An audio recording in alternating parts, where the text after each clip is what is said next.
Direct indirect speech, जिसे हम narration नाम से भी जानते हैं सिलेबस में, कई बार डायरेक्ट इनडायरेक्ट और समटाइम्स दे राइट नरेशन। हमने डिस्कस किया था कि कॉरस्पॉन्डिंग प्रेजेंट टेंस जो है, reporting speech, reporting verb past tense पे होने पे रिपोर्टेड स्पीच के जो सिंपल प्रेजेंट टेंस है वो कॉरस्पॉन्डिंग पास्ट टेंस में चेंज हो जाते हैं। देन आई टोल्ड यू कि ऑब्जेक्ट जो है, सेकंड पर्सन जो है ऑब्जेक्ट के हिसाब से, और फर्स्ट पर्सन जो है सब्जेक्ट के हिसाब से चेंज होता है।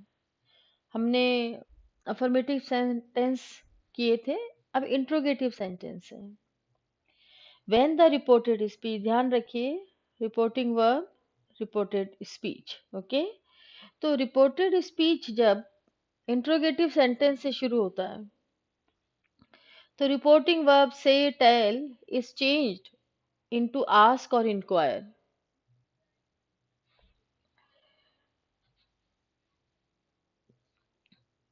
Okay.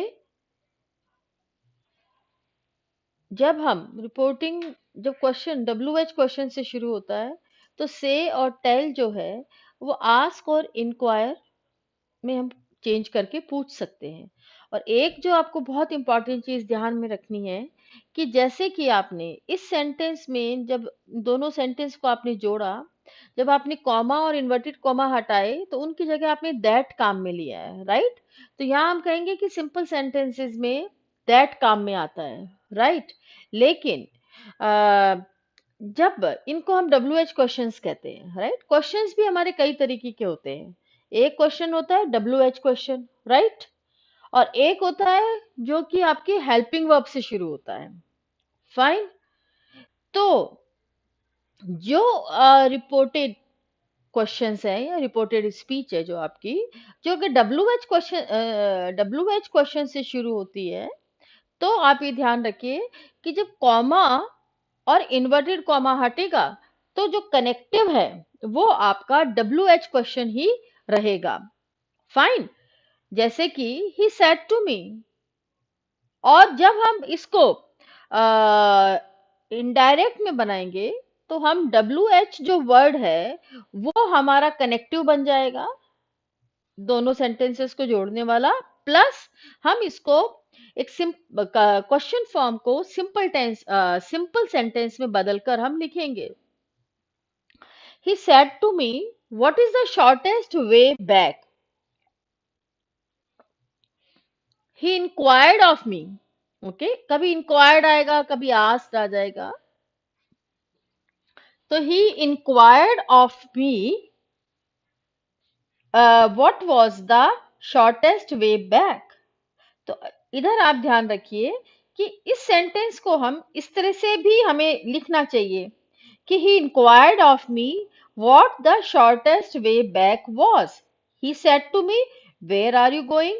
He asked me where I was going. जैसा कि मैंने अभी आपको बताया कि what the shortest way back was, उसी तरीके से where I was going.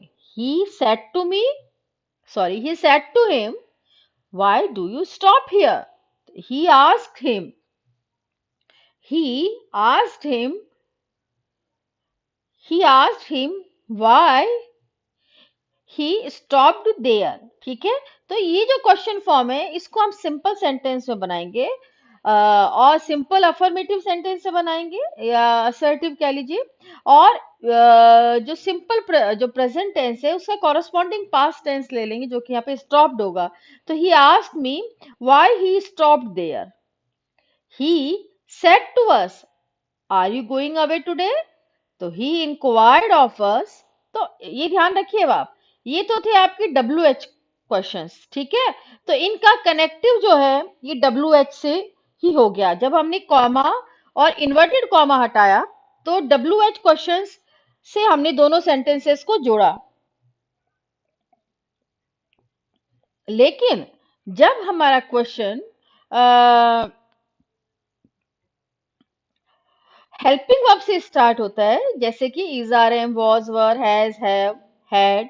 अगर इनसे स्टार्ट होता है तब हमारा जो कनेक्टिव है ये डब्ल्यू एच ना होके या तो हम वेदर से करेंगे या हम इफ भी लगा सकते हैं। वेदर की जगह अब हम इफ भी लगा सकते हैं। तो he inquired of us if या whether we were going away today का हो जाएगा that day. He said to me, why did you strike me? He inquired of me why I had struck him. तो ये यहाँ पे helping verb से start हो रहा था तो इसको वेदर या इफ से स्टार्ट करा हमने, और यहाँ पे वापस डब्ल्यू एच से स्टार्ट हो रहा है तो यहाँ पे होएगा why I had struck him. और यहाँ पे पास्ट परफेक्ट क्यों आया, क्योंकि मैंने आपको जैसे पहले भी बताया था कि जैसे कि मैंने आपको पहले भी बताया था कि सिंपल पास्ट जो है पास्ट परफेक्ट में चेंज होता है।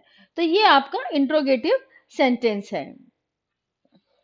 Now interrogative form is change into assertive form. जैसा कि मैंने आपको बताया था कि जो इंट्रोगेटिव है, जो आपका क्वेश्चन है, उसको इनडायरेक्ट में चेंज करते वक्त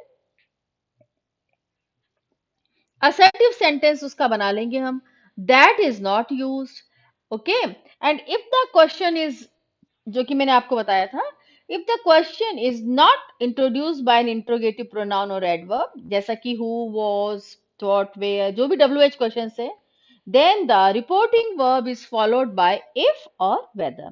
तो अगर हेल्पिंग वर्ब से शुरू होता है तो इफ या वेदर, या फिर अगर डब्ल्यू एच वर्ड से शुरू होता है जैसे कि who, where, what, why, when, तो इसके लिए यही वर्ड्स जो हैं इनके कनेक्टिव बन जाते हैं।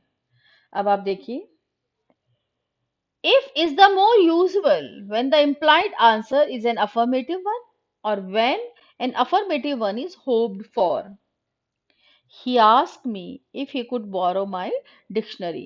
तो he asked me if he could borrow my dictionary, तो जो if है, कॉमा और inverted comma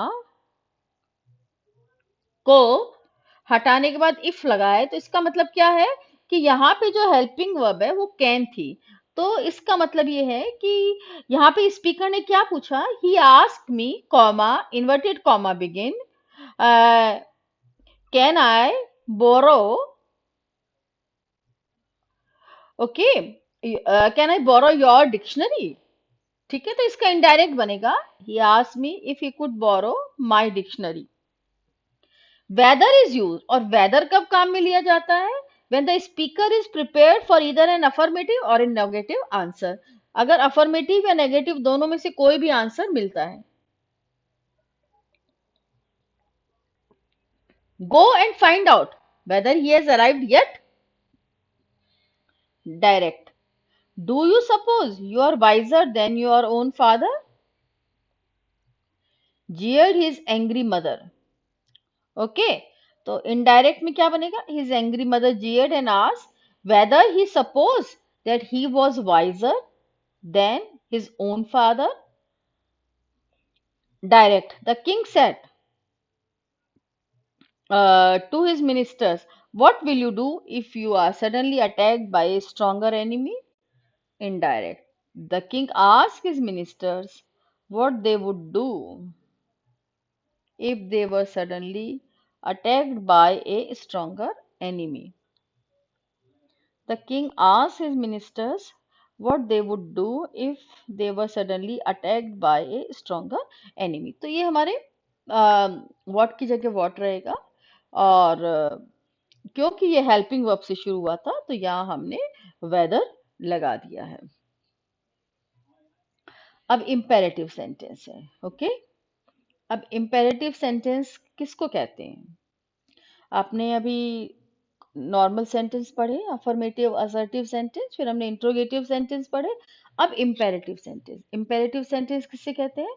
when the reported speech an imperative sentence, the reporting verb say or tell must be changed to some verb signifying a command or a percept or an entreaty, and the student must select the verb best suited to the sense or context। in its passage from the direct narration to the indirect, the imperative mood must be replaced by the infinitive. तो ये जानने के लिए कि हमारा imperative sentence है, हमेशा ये वर्ब की फर्स्ट फॉर्म से शुरू होता है, राइट? वर्ब की फर्स्ट फॉर्म से शुरू होता है, जैसे कि he said to his servants go away at once, तो ये कमांड आएगा, ठीक है? He ordered his servants to go away at once. He said to his friend, work steadily. He advised his friend to work steadily. ठीक है? तो यहाँ पे हमने, अभी देखिए आप, जो डब्ल्यू एच से शुरू हो रहे थे उनका कनेक्टिव डब्ल्यू एच था, जो सिंपल सेंटेंस थे उनका कनेक्टिव दैट था, और जो हेल्पिंग वर्ब से शुरू हो रहे थे उनका कनेक्टिव जो है इफ या वेदर था। और यहाँ पे जब हेल्पिंग वर्ब से शुरू होते हैं, सॉरी, जो यहाँ वर्ब की फर्स्ट फॉर्म से शुरू होते हैं, वो उनका कनेक्टिव टू होता है। He advised his friend to work steadily, he said to the student, do not sit there. So, या तो हम ये कह सकते थे कि he advised the student not to sit there, तो अगर या तो हम not to sit there लिखेंगे, right? या फिर हम ये भी बोल सकते हैं he forbade, forbade मतलब मना करना, he forbade the student to sit there. He said to his master to forgive me sir. He begged his master to forgive him, हम यहाँ पे sir हटा सकते हैं. He said to his friend, please lend me your book. He asked his friend to be kind enough to lend him his book. तो ये यहाँ पे जो है, ये सब कनेक्टिव बनेगा आपका. He asked his friend to be kind enough to lend him his book. अब आप देखिए, whenever a subordinate clause is attached to an imperative sentence, the tense of the verb in the subordinate clause is regulated by the tense of the reporting verb. तो ये आपको ध्यान रखना है कि आपके सेंटेंस में जितने भी सेंटेंसेस आएंगे, सब क्लॉज आएंगे, उनमें उन सब में आपको उसी हिसाब से रिपोर्टिंग वर्ब के हिसाब से टेंस बदलना है.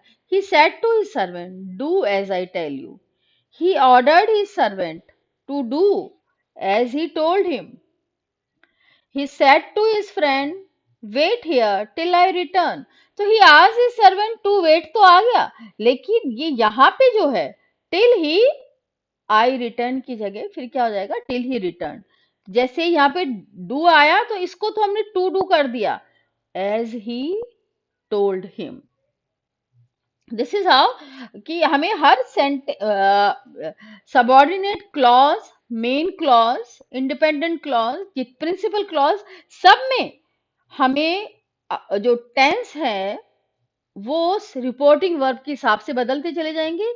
ये तो आपके छोटे सेंटेंसेस हैं, आगे आपके बड़े सेंटेंसेस मैं आपसे डिस्कस करूंगी, तो यू विल फाइंड आउट कि एक सेंटेंस में कितने भी क्लॉज हैं, उन सब के जो टेंस हैं रिपोर्टिंग वर्ब के हिसाब से चेंज होते चले जाएंगे. अब है आपका एक्सक्लेमेटरी सेंटेंस. एक्सक्लेमेटरी सेंटेंस क्या होगा? When the reported speech consists of an exclamatory or operative sentence, the reporting verb say or tell must be changed to some such verb as explain, cry out, pray, etc. And the student must select the verb best suited to the sense or a context. इसमें कहने का क्या मतलब है कि जिस भाव से, जिस भावना से एक्सक्लेमेटरी सेंटेंस बोला गया है, तो स्टूडेंट को उसी हिसाब से रिपोर्टिंग वर्ब में वो एक्सप्रेशन आपको देना है. जैसे कि देखिए आप, he said hurrah my friend has come. He exclaimed with delight that his friend had come. He said to them all, goodbye, my friends. He bade goodbye to all his friends. He said, May God pardon this sinner. He prayed that God would pardon that sinner. He said, "Alas, how foolish I have been." He confessed with regret that he had been very foolish. He congratulated, he said to us, "Bravo, you have done well." तो indirect में क्या होगा?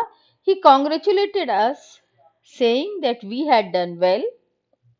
He said, "Would that the mountains might fall upon me." He wished that the mountains might fall upon him. तो यहाँ पे ये जितने भी आपने पढ़े, exclaimed with delight, bade goodbye, prayed that God, confessed with regret, he congratulated, he wished, तो ये जो exclamatory sentences थे, इनके हिसाब से आपको जो मूड है उसके लिए आपको वर्ड सिलेक्ट करना है।